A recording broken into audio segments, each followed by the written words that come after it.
Polo and the Magic Flute. "What a lovely day," exclaimed Polo.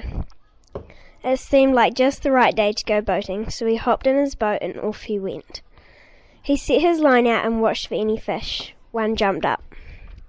He watched the fish jump over the boat and back into the clear blue water. "Wow," shouted Polo. He had never seen a flying fish before this very day. Another fish. No, it couldn't be. As it appeared, he was so surprised, a killer whale. Up and over it went, just as the fish had done. As the whale went back down, he was even more surprised. A huge wave was holding him up. He was scared out of his wits.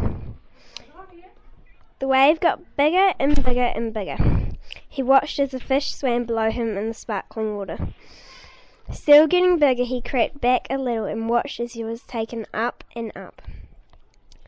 He was hiding in the boat when, bump, the boat was stuck on top of a hill. Polo looked and then stood up a little too far to one side, and before he knew it, his boat was going down the hill. Whoosh! Polo practically flew down the hill. Bump! He landed in between two hills. He popped out of his boat just as it broke and landed on his bottom. Polo was so worried. How was he going to find a way out? It was also starting to get dark. Something tapped him on his shoulder. He jerked. Who could this be? Polo turned around and there was a panda holding out a flute to him. He took it and suddenly he forgot he was lost. The panda disappeared just like magic. How could this be? Polo started following the track he was on.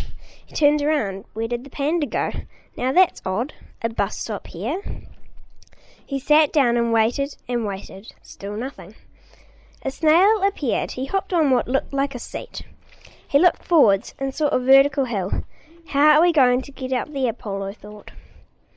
The snail easily went up and then they were back to flat.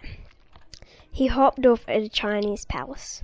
He started climbing the stairs and ladders that led to the top of the hill. He didn't know what was going to be at the top. When he got to the top, a panda was sitting on a mat, playing a flute. When he got to the top, he sat on the other mat. The panda slowly started lifting in the air. Polo tried to do the same, but he didn't know how to play the flute. The next time it worked, he was up in the air and they were flying in the sky. The flutes must be magic.